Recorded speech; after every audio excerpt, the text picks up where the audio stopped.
하나님께서 아담과 하와를 만드셨습니다. 그리고 죄 없는 아담과 하와를 통하여서 이 땅에 죄 없는 하나님의 백성, 하나님의 나라를 만들어 가시기를 계획을 세우셨습니다. 이 하나님의 계획에 도전했던 존재가 바로 사단이죠. 사단이 하나님의 계획에 도전하면서 하와를 유혹하게 됩니다. 그래서 하와가 죄를 범하게 되어서 죄 없는 하나님의 백성을 이 땅에 만들려는, 즉 하나님의 나라를 이 땅에 만들려는 하나님의 계획이 무산되는 것처럼 그렇게 보입니다. 그러나 아무리 강아지가 짖어도 열차는 달리고 비행기는 날아가는 것처럼 사단이 도전하고 방해를 해도 이 땅에 하나님의 나라를 이루고자 하시는 그 하나님의 계획은 결코 하나님께서 포기하지 아니하십니다. 아담과 하와의 범죄로 말미암아 이 땅에 죄악이 점점 왕성하게 퍼져 나갔고 사람들은 대단히 악해졌습니다. 그때 하나님께서는 갈대아 우르에 있는 아브라함이라는 한 사람을 부르십니다. 그 사람을 통하여서 하나님께서 이제 이스라엘이라는 민족을 만드시죠. 그리고 이스라엘 민족 가운데서 여러 가지 출애굽기의 과정, 또한 여호수아서의 과정, 사사기의 과정을 거칩니다만 하나님께서 또 한 사람을 주목하십니다. 그 사람이 바로 다윗입니다. 하나님께서 이 다윗을 왕으로 세우시고 약속하기를 메시아를 다윗의 후손을 통하여 이 땅에 주시겠다고 약속을 하셨습니다. 그리고 많은 선지자들의 예언대로 하나님은 다윗의 후손을 통하여서 예수님을 이 땅에 보내셨습니다. 하나님의 나라를 이 땅에 이루시기 위한 하나님의 계획을 실행해 가시는 것이죠. 예수님께서 이 땅에 오셔서 회개하라 천국 하나님의 나라가 가까이 왔느니라 라고 선포하시면서 공생애의 사역을 시작하시고 예수님의 3년의 사역은 한마디로 말하면 이 땅에 하나님의 나라를 선포하고 하나님의 나라를 소개하는 것이었습니다. 그리고 어떻게 하면 하나님의 나라에 들어갈 수 있는지, 하나님 나라에 들어가는 길을 친히 하나님께서 만들어 주셨습니다. 그것은 바로 예수님께서 자신이 십자가의 죽으심으로 이제 예수 그리스도를 믿는 자는 하나님의 나라의 백성이 되도록, 그렇게 됨으로 통하여 예수님으로 통하여서 예수님을 믿음으로 통하여 이 세상에 하나님의 나라가 점점 확장되어져 가는 하나님의 계획을 예수님께서 선포하시고 그 약속대로 실행을 하셨습니다. 부활하신 후에 하나님의 나라에 대해서 좀 더 40일 동안 가르치신 다음에 사도행전 1장 8절에 가면 하나님 나라에 대한 하나님의 웅대한 계획을 이제 선포하시죠. 그것이 바로 우리가 잘 아는 오직 성령이 너에게 임하시면 너희가 권능을 받고 예루살렘과 온 유대와 사마리아와 땅끝까지 이르러 내 증인이 되리라. 성령의 역사로 말미암아 하나님께서 이제 성령을 하나님을 믿는 사람들에게, 예수 그리스도를 믿는 사람들에게, 예수 그리스도의 십자가의 구원의 역사를 믿는 하나님의 사람들에게 성령을 보내주셔서 그 성령의 역사로 말미암아 사람을 움직이시고 그를 통해서 예루살렘, 또 유다, 사마리아, 땅끝까지 주의 복음을 증거함으로 통하여서 예수님의 증인 되도록 그렇게 함으로 통하여서 하나님 나라가 땅끝까지 퍼져나가고 이 땅에 하나님의 나라가 세워지는 것을 예수님께서 선포를 하셨습니다.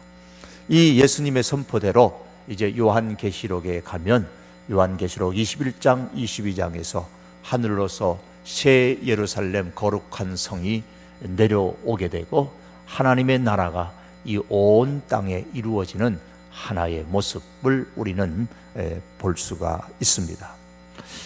자, 사도행전 1장 8절에서 예수님께서 이 땅에 하나님의 나라를 세우시려는 하나님의 계획을 선포하시고 이제 승천을 하셨습니다.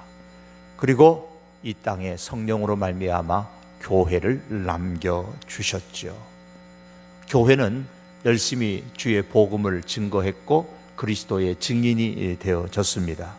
그래서 예루살렘이 왕성하게 되고 제사장의 무리들까지 이제 예수님을 믿게 되어졌습니다. 그때 사도행전 8장에 가면 대핍박이 일어나게 됩니다. 그 핍박으로 인해서 이제 예루살렘에서 유대로 그리고 하나님의 백성들이 흩어지기 시작하는데 이제 사마리아 이방의 땅으로까지 흩어지게 됩니다. 그 가운데 한 예로서 빌립이라는 집사님은 사마리아 땅에 가서 아무도 가지 않는 그 사마리아 땅에 가서 복음을 증거하게 되고 사마리아에 교회를 세우게 되죠. 복음이 증거되어집니다. 그리고 이제 하나님은 하나님의 그 놀라운 계획을, 하나님의 나라를 이 땅에 세우시고자 하는 하나님의 놀라운 계획을 실행하시기 위하여서 히든 카드를 하나 뽑으셨습니다. 그것이 바로 사도행전 9장에 나오는 사울, 그 누구도 생각하지 못했던 핍박자 사울을 예수님께서 다메섹으로 가는 길 가운데서 부르셨죠. 그리고 이방의 그릇으로, 이방으로 예루살렘과 온 유대와 사마리아와 땅 끝까지 이방의 땅으로 복음을 선포하고 하나님의 나라를 이루어가는 하나님의 도구로 이제 히든 카드를 꺼내어 사용을 하셨습니다. 자, 이렇게 사울이 바울로 거기서 변화되어지고 사울이 안디옥 교회에 파송을 받아서 선교하러 나가기 전에 하나님께서는 예수님의 제자였던 베드로를 통하여서 이방 선교의 포문을 여셨습니다. 그것이 바로 사도행전 10장에 나오는 고넬료의 집에서 일어났던 부흥이었습니다. 성령의 역사가 고넬료의 집에서 일어났던 이 사건은 이방을 향하여 복음을 선포하고자 하는 하나님의 계획의 포문을 여는 것이었습니다. 이 포문이 열림과 동시에 이제 13장에 가면 안디옥 교회 성도들이 함께 모여 기도할 때에 성령께서 바울과 바나바를 선교를 위하여 따로 세우라고 말씀하셨고 거기에 순종했던 안디옥 교회는 바나바와 이 바울을 최초의 선교사로 이제 파송하게 되죠. 그리고 우리가 살펴본 바와 같이 지금까지 본 바와 같이 이제 바울과 바나바는 더불어 1차 선교 여행을 떠나게 되고 그리고 2차 전도 여행 때는 이제 그들은 헤어지고 바울과 디모데도 실라 이들은 또 2차 전도 여행 또 3차 전도 여행을 선교 여행을 떠나게 되죠. 아시아 지역을 먼저 소아시아 지역을 선교하고 이제 소아시아를 넘어서서 성령의 인도하심을 받아서 성령 하나님께서 이제 선교하는 바울의 일행을 저 마게도냐 지역 유럽으로까지 이끌어 가셨습니다. 그리고 더 나아가서 아가야 지역, 오늘날로 말하면 저 그리스 이쪽 지역에까지 하나님께서 이 바울 일행을 이끌고 나아가셔서 복음을 증거하게 하셨고 하나님의 나라를 이 땅에 이루시는 계획을 계속해서 실현해 나아가셨습니다. 이제 3차를 마쳤을 때에 바울의 마음속에 하나님께서 더 큰 하나님의 나라의 비전을 주었습니다. 그때에 바울이 고백을 합니다. 내가 로마도 보아야 하리라. 에베소에서 그렇게 외쳤습니다. 로마도 보아야 하리라. 로마라 그러면 당시 거의 땅끝이죠. 거의 땅끝에 이르기까지 온 로마가 세계를 지배하는 시대였기 때문에 로마도 보아야 하리라 라는 큰 위대한 하나님의 그 계획, 이 땅에 하나님의 나라를 이루고자 하는 그 하나님의 마음을 바울이 품게 됩니다. 그런데 그럼 하나님께서 로마도 보아야 하리라고 이제 그렇게 원대한 비전을 품었던 바울을 어떻게 로마로 이끌어 가실까? 어떻게 이끌어 가실까? 마게도냐 지역까지 또 아가야 지역까지 선교하도록 성령께서 다 일으키셨잖아요. 마게도냐 환상을 통해서 마게도냐로 가게 만들고 유럽으로 가게 만들고 이제 바울이 로마로 가야 한다는 원대한 비전을 품었을 때에 하나님께서는 그럼 이 바울의 원대한 계획을 어떻게 실현해 나가시는가 사도행전이 우리에게 소개하죠. 그런데 의외로 하나님께서는 바울을 죄수의 몸으로 로마로 이끌어 가십니다. 하나님의 계획이 정말 사람의 생각과는 너무나도 다른 것을 우리가 보게 되죠. 3차 전도 여행을 마치고 예루살렘에 돌아왔던 바울은 아시아에서 온 유대인들의 고소로 붙잡히게 됩니다. 21장 27절 이하에 나오죠. 죽음의 위기에 처했는데 예루살렘에 당시 주둔하고 있었던 천부장 루시아에 의해서 바울은 예루살렘에서 가이사라로 이감되어집니다. 거기서 총독 벨리스에 의해서 2년 동안 바울은 참 죄수임에도 불구하고 자유로운 죄수로 감옥 생활을 하게 됩니다. 하나님께서 허락하신 재충전의 기회였습니다. 여기서 가이사라에서 육적으로 또한 쉼을 얻고 영적인 충전을 하면서 이제 로마로 갈 그런 준비를 하게 됩니다.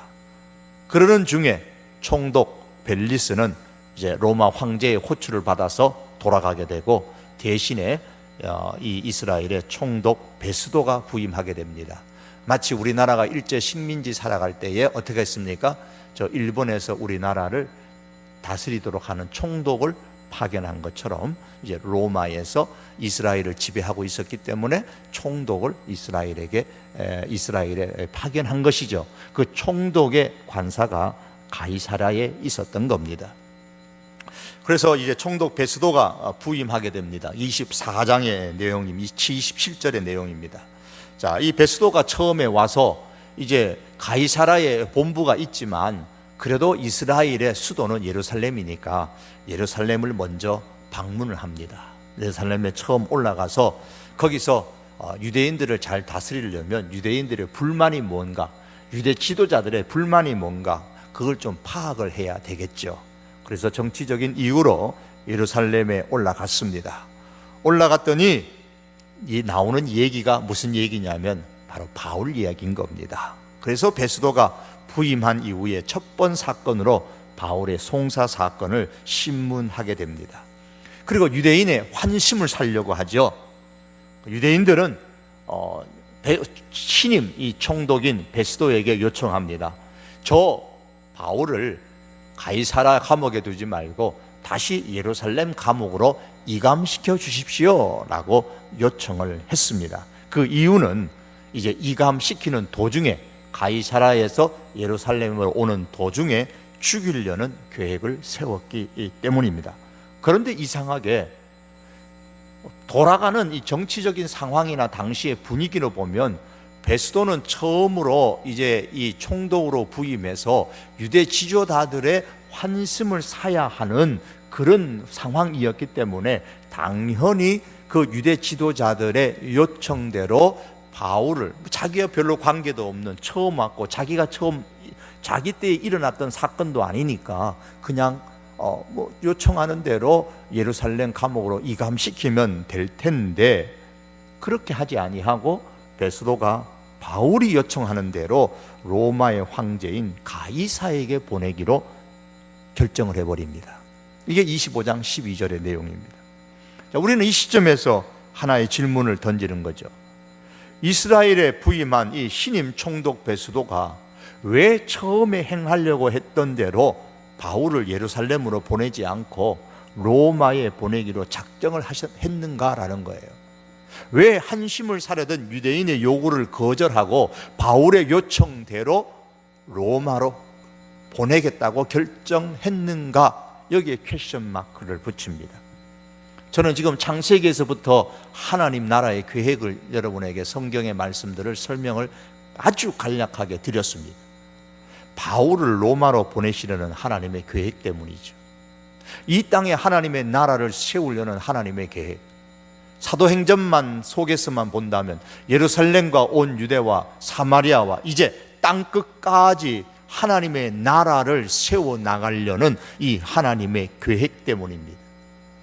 바울이 이 하나님의 계획을 품에 품고 로마도 보아야 하리라고 작정을 하지 않았습니까? 이를 위해서 하나님께서 베드로 이 베스도의 마음을 계속 주장하고 계셨기 때문에 베스도가 그와 같은 결정을 내렸던 겁니다. 바울은 3차 전도 여행 시에 에베소 도시에 있었을 때에 이미 로마를 보아야 하리라고 사도행전 19장 21절에서 자신의 선교 비전을 제시를 했습니다. 그 후에 하나님께서는 바울이 이제 유대인들에 의해서 붙잡혀 예루살렘 감옥에 수감되어졌을 때에 두려워하지 말아라, 너의 비전대로 너는 로마로 가게 될 것이라는 확신을 이 바울에게 하나님이 주셨습니다. 그런데 이제 로마 황제의 대리자인 총독 베스도가 로마 황제 가이사에게로 바울을 보낼 것이라 이렇게 지시를 하게 되는 것이죠. 그러니까 로마로 가고자 하는 바울의 계획이 지금 성큼 바울 앞에 다가온 것입니다. 여러분, 우리는 이 시점에서 다시 한번 하나님의 놀라운 섭리를 깨달아야 됩니다. 성경은 사람이 마음으로 자기의 길을 계획할지라도 그 길을 인도하시는 분은 하나님이시라고 말씀하고 있습니다. 로마 총독인 베스도였지만 막강한 권력을 갖고 있어서 한 사람, 그 죄수 이름도 없는 그 유대의 한 죄수를 얼마든지 자기의 뜻대로 예루살렘, 정치적인 목적을 위하여 예루살렘으로 이감시킬 수 있음에도 불구하고 하나님께서는 그 베스도의 총독의 마음을 주장하셔서 하나님의 뜻을 이루는 도구로서 총독을, 베스도를 사용하고 계시는 것을 우리는 지금 보고 있는 겁니다.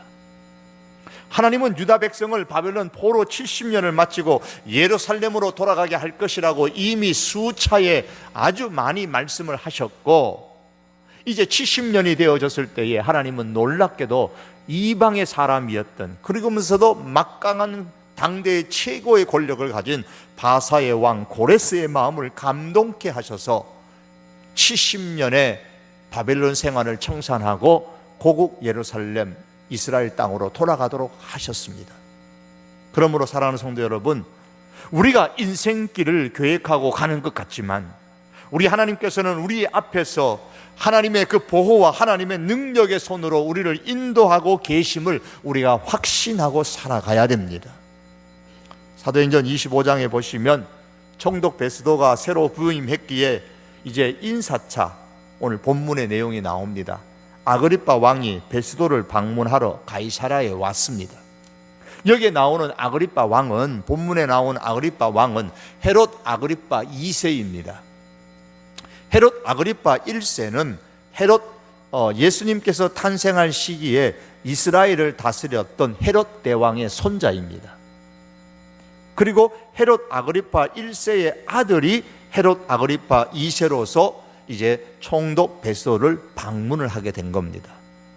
헤롯 아그리파 2세가 총독 베스도에게 이제 막강한 권력을 갖고 있으니까 이제 인사하러 그의 여동생, 아그리파 2세 여동생인 버니게와 함께 가이사라에 왔을 때에 이 베스도가 당시에 감옥에 있던 핫 이슈가 되어 있었던 아주 따끈따끈한 사건이죠.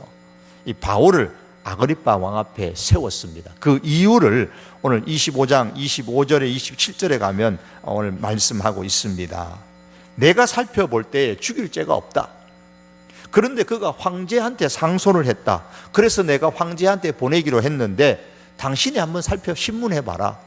당신도 살펴보고 이 사람이 죄가, 당신은 유대인이니까 유대인으로서 뭐 또 정확하게 말하면 뭐 유대인의 피보다는 에돔 사람의 피가 있지만 어떤 유대인이니까 훨씬 더 잘 알 수 있지 않느냐. 그래 한번 너가 신문해 봐라. 그래서 아그리빠 왕한테 이렇게 바울을 데리고 나오는 겁니다.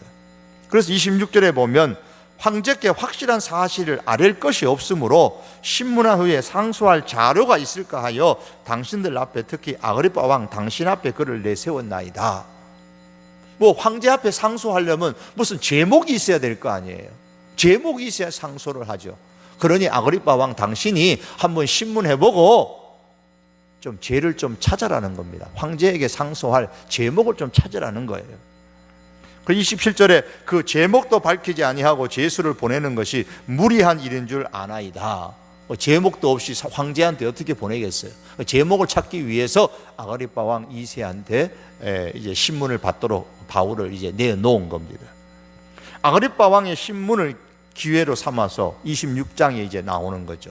바울이 아그리빠 왕 앞에서 그걸 기회로 삼아서 자신이 어떻게 예수님을 믿게 되었는지에 대한 간증을 하면서 전도하는 내용이 이제 26장에 기록되어져 있습니다.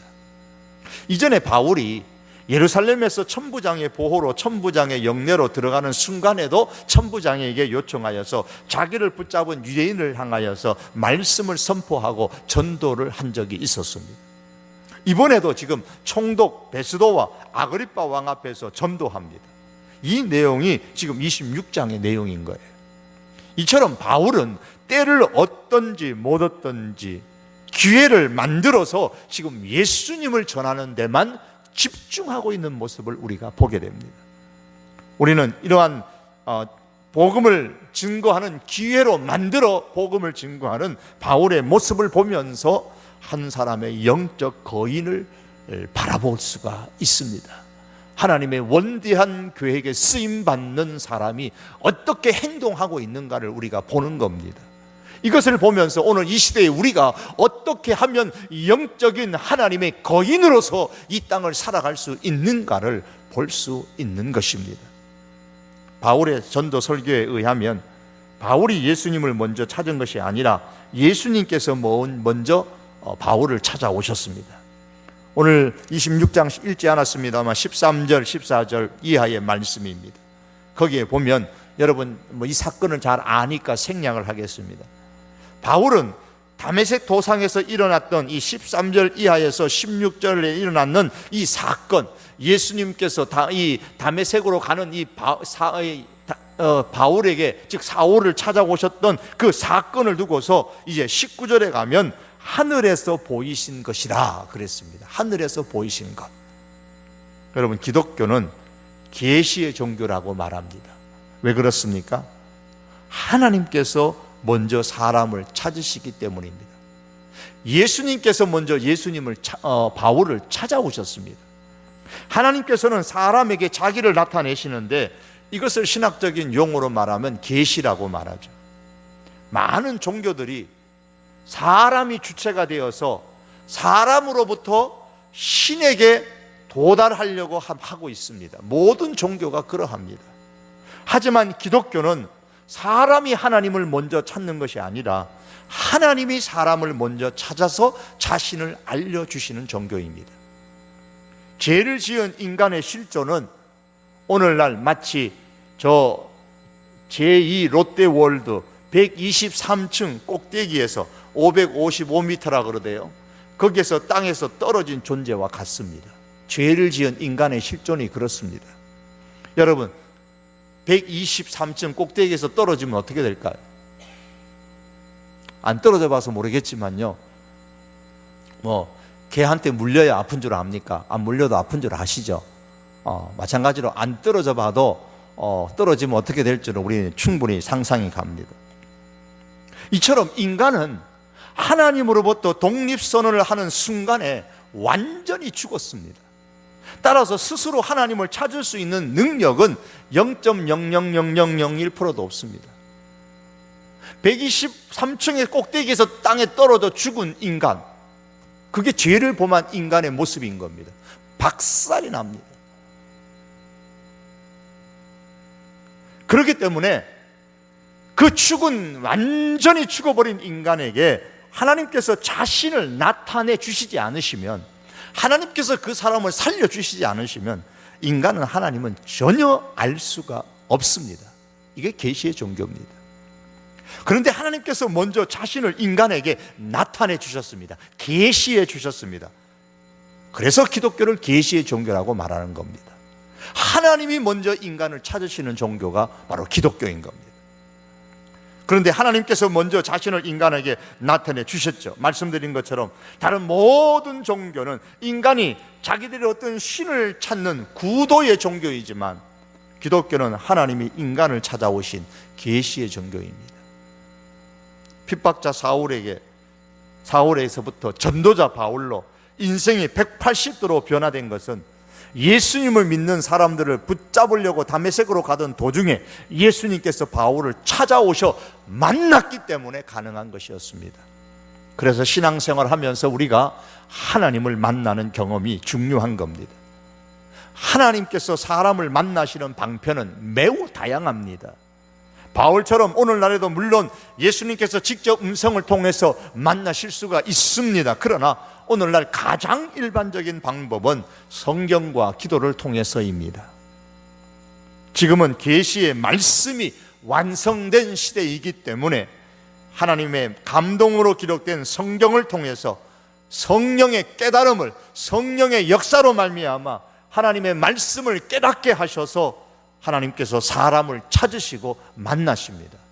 그래서 우리가 설교를 듣거나 성경을 읽거나 혹은 성경을 묵상하면서 하나님의 말씀을 깨닫는 것은 바로 하나님을 만나는 사건인 겁니다. 하나님께서 나를 찾아오시는 사건인 거예요.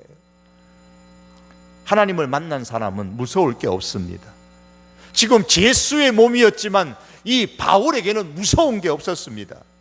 베스도 앞에서도 그 이전 벨릭스 앞에서도 아그리빠 왕 앞에 서 있었지만 조금도 위축되지 아니하고 당당하게 자기를 신문하려는 그 사람 앞에서 오히려 바울은 당당하게 복음을 전하고 있었습니다. 어떻게 이것이 가능했다고요? 이러한 영적 거인의 모습은 예수님을 만났기 때문에 가능한 것이었습니다. 19절에서 20절 말씀, 오늘 이제 본문 말씀입니다. 아그리빠 왕이여, 그러므로 하늘에서 보이신 것을 내가 거스르지 아니하고 먼저 다메섹과 예루살렘에 있는 사람과 유대 온 땅과 이방인에까지 회개하고 하나님께로 돌아와서 회개에 합당한 일을 하라 전함으로. 지금 사도 바울은 아그리빠 왕 앞에서 나는 하나님의 그 뜻을 거스르지 않았다 그랬어요. 하나님께서 하늘에서 내게 보여주신 것을 내가 거스르지 않았다고 말합니다. 여러분, 하나님께서 사람을 만나실 때는 목적이 있습니다. 바울도 예수님을 만난 후로 인생의 목표가 바뀌어졌습니다. 자기의 목표가 아니라 하나님의 목표를 바울은 이제 자기의 목표로 삼았습니다. 그는 유대 온 땅과 이방인에까지 회개하고 하나님께로 돌아와서 회개에 합당한 일을 하라고 전했습니다. 하나님을 만난 사람의 특징이 이것입니다. 자기의 목표가 아니라 하나님의 목표가 이제 자기의 목표로 바뀌어지는 것입니다. 그러므로 여러분, 우리가 그러합니다. 우리가 각양의 다양한 환경 속에서 다른 길로 다 삶의 방향을 따라 걸어가지만 우리 인생의 궁극적인 목적, 예수 그리스도를 만난 사람, 하나님을 만난 사람의 인생의 목표는 같습니다. 창세기에서 하나님께서 사람을 창조하시면서 가졌던 그 목표, 계획, 이 땅에 하나님의 나라를 이루시려고 하시는 하나님의 목표, 계획입니다. 이 목표를 나의 목표로 삼고 살아가는 것이 바로 하나님을 만난 사람이 변화된 모습인 겁니다. 여기서 우리는 예수님을 믿는 사람에게 있어야 되는 이와 같은 바울의 이런 모습들을 우리가 발견하게 되죠. 성경은 하나님의 말씀을 일컬어서 도라고 말합니다. 도. 사람이 살아가야 하는 길이라는 뜻이에요. 사람이 살아가는 데는 길이 있다는 거죠. 함부로 살아가는 게 아니라는 거죠. 다 길이 있죠. 우리가 걸어갈 때도 길이 있는 것처럼 사람이 살아가는 데도 길이 있다는 겁니다. 배에도 뱃길이 있고요. 하늘의 비행기에도 그냥 날아가는 것 같지만 그 비행기에도 하늘에 길이 있어서 그 길 따라간단 말이에요. 사람도 살아가는데 그 따라가야 되는, 걸어가야 되는 길이 있습니다. 이게 도입니다. 다른 말로 말하면 진리입니다. 이 도에는 여러 가지가 있습니다. 구도가 있습니다. 구도, 도를 찾는 사람입니다. 아직 도를 발견하지 못했지만 도를 찾는 사람입니다. 진리를 발견하지 못했지만 진리를 찾는 사람입니다. 예배당 안에도 아직까지 진리 대신 예수님을 찾지는 못했지만, 만나지 못했지만 그 예수님을 만나기 위해서 오는 사람들도 있습니다. 그 다음에 신도가 있습니다. 요즘에는 신도라고 말하지 않고 신자다 혹은 교인이다, 성도다라는 말을 많이 쓰죠. 하지만 과거에는 신도라는 말을 많이 썼었습니다. 도를 믿는 사람, 그게 바로 신도라는 겁니다. 진리를 믿는 사람인 거예요. 다시 말하면 진리 대신 예수님을 믿는 사람이 바로 신도입니다. 이 신도가 되려면 회개하고 하나님께로 나와 이제 예수님을 믿어야 됩니다. 예수님을 만나는 경험이 있는 거죠. 자, 이 신도가 되면 그 다음에는 낙도가 있습니다. 구도에서 신도로 그 다음에 낙도가 있습니다. 낙도라는 것은 도를 즐기는 사람입니다. 즐길 낙자입니다. 예수님을 믿어도 즐겁게 믿어야 되는 거예요. 인상 쓰면서 예수님 믿지 말고 신앙생활 하면서도 즐겁게 믿어야 됩니다. 우리 행복과 기쁨이 넘치는 교회라 그러잖아요. 행복하고 기뻐야 됩니다. 예수님이 최고요. 다른 것은 즐겁지가 않는 사람이 낙도에 속한 사람입니다. 예수님을 믿었는데 세상이 너무너무 좋아요. 예수님보다 더 좋은 것 같아. 그러면 낙도가 안 돼요. 도를 즐기는 사람이 될 수가 없어요. 예수님을 믿고 보니까 예수님이 최고예요. 바울의 고백처럼 이전 것은 다 배설물 쓰레기처럼 여겨지고 예수님이 최고예요. 이렇게 도를 즐기는 사람은 행복합니다. 봉사를 해도 헌금을 해도 행복한 거예요. 산을 즐기는 사람이 산에 올라가잖아요. 저는 산을 안 좋아하는 것 같아요. 왜냐하면 등산을 좀 이렇게 하려고 하면 어휴, 저 언제 다 올라가지? 그 걱정 먼저 들거든요. 그 걱정이 먼저 드는 거 보니까 아마도 저는 안 좋아하는 것 같아요. 에베레스트에 어떻게 올라갑니까? 산이 좋기 때문에 올라가는 거예요. 산을 즐기는 겁니다. 동상이 걸리고 앞서간 수많은 사람들이 그 산 올라가다가 실종되고 떨어지고 죽고 그런 소리를 들어도 그냥 좋다고 올라갑니다. 왜요? 산이 좋기 때문에, 산에 올라가는 것이 행복하기 때문에 올라갑니다. 힘들어도 올라갑니다. 힘들어도 사실 힘들다고 생각하지 않고 올라갑니다. 낙도에 속한 사람, 낙도. 예수님이 그냥 좋은 거예요. 예수님이 그냥 좋고 교회 나와 신앙생활 하는 게 그냥 좋고 즐거운 겁니다. 너 힘들지 않냐? 힘 안 들다는 거예요. 막 힘들어도 이거 충분히 감당할 수 있다는 겁니다. 바로 도, 진리, 예수님 믿는 것을 즐길 줄 아는 이 낙도의 사람이 되어야 됩니다. 우리 모든 그리스도인은 낙도의 사람이 되어야 돼요. 도를 즐길 수 있는, 진리를 즐길 수 있는, 예수 믿는 것을 즐겁게 할 수 있는 사람이 되어야 됩니다. 그러나 바울은 여기서 영적 거인이 모습으로서 한 단계 더 올라가죠. 이제 구도에서 신도로, 신도에서 낙도로, 낙도에서 이제 뭡니까? 이 수준만까지 와도 대단하지만 다음에 하나님께서 우리를 부르신 목적이 뭐라고요? 그저 에덴 동산에서 행복하게 살아라, 그게 아니란 말입니다. 하나님의 나라를 이 땅에 이루시려는 게 하나님의 계획이니까 하나님의 목표를 마음에 두고 그것을 나의 목표로 삼는 사람은 그 다음 이제 단계로 나가야 되죠. 그게 전도인 겁니다. 도를 전하는 겁니다. 도를 전하는 사람이 되는 겁니다. 진리를 전하고 예수님을 전하는 것이 바로 전도잖아요. 처음에는 도를 구하다가, 그리고 도를 믿고, 그 다음에는 도를 즐기고, 그 다음엔 도를 전하는 단계까지 가야 됩니다. 오늘 본문에 나타났던 이 바울의 모습이 바로 이 전도의 단계까지 나가는, 자기를 신문하는 아그리빠 왕 앞에서도 당당하게 주눅들지 아니하고 전도하고 있는 바울의 모습을 말하잖아요. 아그리빠가 자기 입으로 얘기합니다. 27절에 보면 아그리빠 왕이여 선지자를 믿으시나이까? 믿으시는 줄 아나이다. 28절 우리 다 같이 한번 읽어봅니다. 28절입니다. 시작. 아그리빠가 바울에게 이르되 내가 적은 말로 나를 권하여 그리스도인이 되게 하려 하는도다. 내가 너를 신문하는데 오히려 너가 지금 나한테 예수 믿는 사람들하고 지금 나하고 전도하느냐, 그 말이에요. 그랬더니 바울이 하는 말이 더 대단합니다. 29절에 바울이 말합니다. 말이 적으나 많으나 당신뿐만 아니라 오늘날 내 말을 듣는 모든 사람도 다 이렇게 내가 지금 결박되어서 죄수가 되는 것 외에는 나와 같이 되기를 하나님께 원하나이다. 당신도 나와 같이 하나님을 믿는, 예수님을 믿는 사람 되기를 원합니다. 당신뿐만 아니라 모든 사람들이 나처럼 그렇게 예수님을 믿는 사람이 되기를 원합니다. 아주 당당하게 지금 바울이 전도하고 있습니다. 여러분, 도의 최고의 경지는 바로 이 전도입니다.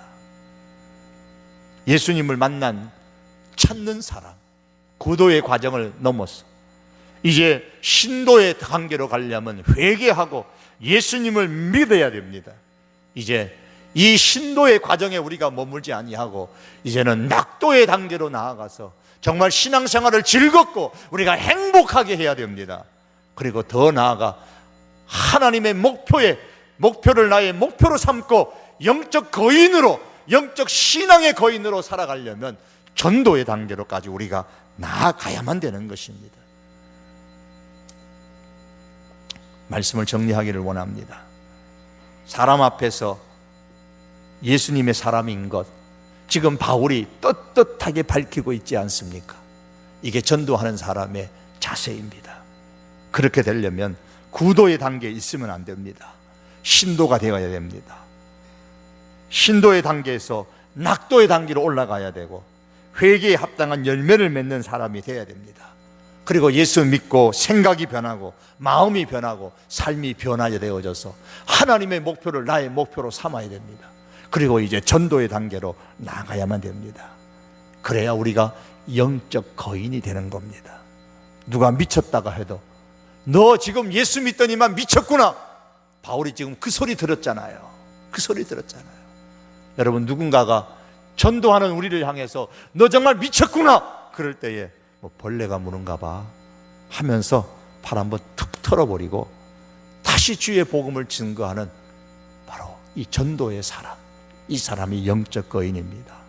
저와 여러분들이 바로 이 영적 거인의 단계로, 아니 우리 성도교회 온 교우들이 이제 구도의 단계에서 점점 올라가서 신도가 되고 낙도가 되고 더 나아가 전도의 사람이 되어 영적 거인이 되고 하나님의 원대한 이 땅에 하나님의 나라를 세우려는 이 하나님의 교회에 동참하는 우리 성도교회와 저와 여러분이 될 수 있기를, 이 일에 기꺼이 함께 동참하는 하나님의 사람들이 될 수 있기를 주님의 이름으로 축복합니다. 기도하시겠습니다. 여러분, 창세기에서 하나님께서 이렇게 하나님의 나라의 원대한 꿈을 선포하셨습니다. 이 땅에 하나님의 나라를 세우시기 위하여 하나님께서 아담과 하와를 창조하셨고 아브라함을 부르셨고 다윗을 부르셨고 예수님을 보내셨고 그리고 히든카드 사울을 부르시고 이제 바울로 변화되어서 바울은 하나님의 목표를 바로 자신의 인생의 목표로 세웠습니다. 여러분, 우리가 모두 다 바울처럼 전문적인 선교사가 될 수는 없지만 우리의 삶의 현장 속에서 하나님의 이 목표를 나의 궁극적인 목표로 삼고 그렇게 살아갈 수 있기를 바랍니다. 이제 그리하여 구도의 단계에서 이제 신도의 단계로, 신도의 단계에서 낙도의 단계로, 낙도의 단계에서 전도의 단계로 나아가는 그런 하나님의 목표를 나의 목표로 삼는 영적 거인이 되게 하여 주시옵소서. 이 일을 위하여 내 자신이 여기에 헌신하는 전도의 사람이 되고 우리 성도교회가 또한 이런 전도의 교회가 될 수 있도록 여러분 이 시간 한번 위해서 기도해 주시고 아울러서 119 전도 배가 운동을 위해서도 한번 기도해 주시기를 원합니다. 성령께서 이 일에 함께 동참하여 주시고 역사하여 주셔서 이 일들이 이 하나님의 교회 가운데서 이루어질 수 있도록 기도해 주시고 동참해 주시기 바랍니다. 우리 다 같이 한번 주여 부르짖고 같이 기도하시겠습니다. 주여!